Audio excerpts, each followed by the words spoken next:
मुबिकार में आप सभी का स्वागत है। आपके साथ मैं प्रगति रानी। आज हम लोग बात करेंगे मासिक धर्म के बारे में।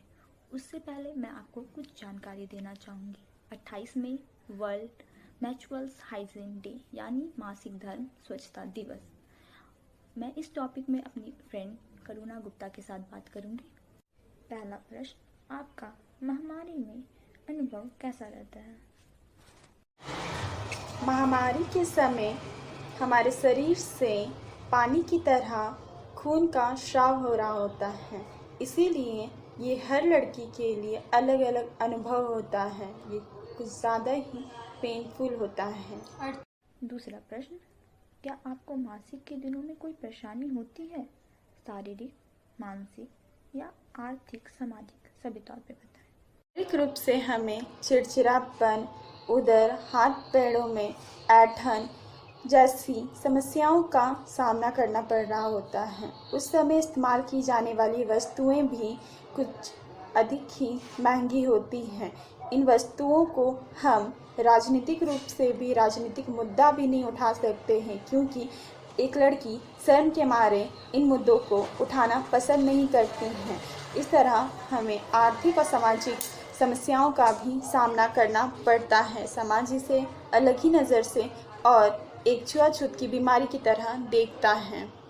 तीसरा प्रश्न, क्या आपके परिवार और समाज में मासिक को लेकर कोई रोक टोक या मान्यताएं हैं? इसके बारे में कैसा लगता है? हमारे समाज, धर्म, अलग अलग क्षेत्रों में महामारी को लेकर अलग अलग मान्यताएं हैं। कहीं इसे पवित्र तो कहीं इसे अपवित्र माना गया है।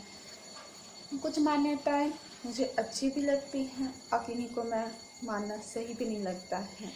जैसे हम लोग को इस टाइम मंदिर पर जाना सख्त मना रहता है। रसोई घर पर भी जाना की इजाज़त नहीं होती है।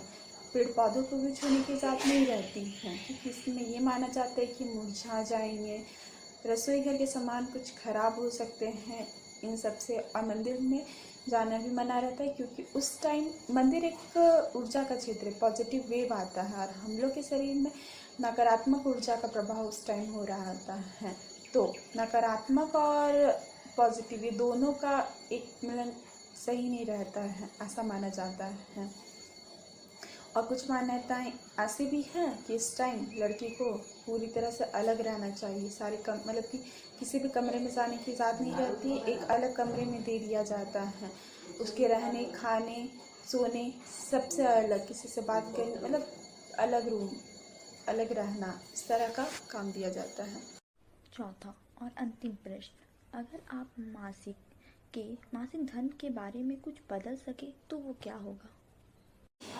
अगर महामारी से बीमारी में अगर बदलाव की बात किया जाए तो इसमें कुछ बातें ऐसे भी हैं जो थोड़ी बुरी हैं, जिसमें इसमें समाज से बिल्कुल अलग कर दिया जाता है। लड़कियों को एक अलग कमरे में रखा जाता है, तो इनसे मेंटली डिस्टर्ब हो जाती हैं वो। तो इन मुद्दों पर भी ध्यान देना चाहिए। लोगों को ये समझना चाहिए उनको अलग ना किया जाए। दूसरा, मैं यही बदलाव करना चाहूँगी कि लड़कों को भी इसके बारे में अच्छी खासी जानकारी होनी चाहिए। उन्हें भी इन बातों का पूरा ज्ञान होना चाहिए, ताकि अगर कभी लड़की को ज़रूरत पड़े तो बेहिचक वो उनसे ये सारी मदद मांग सकें, बिना हिचक के, और आराम से सबसे बात किया जा सके, अपने पापा से भी और अपने भाई लोग से भी इन मुद्दों पर।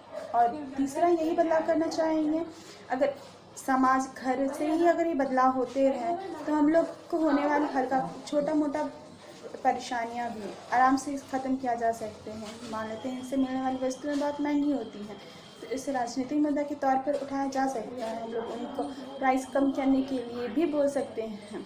धन्यवाद।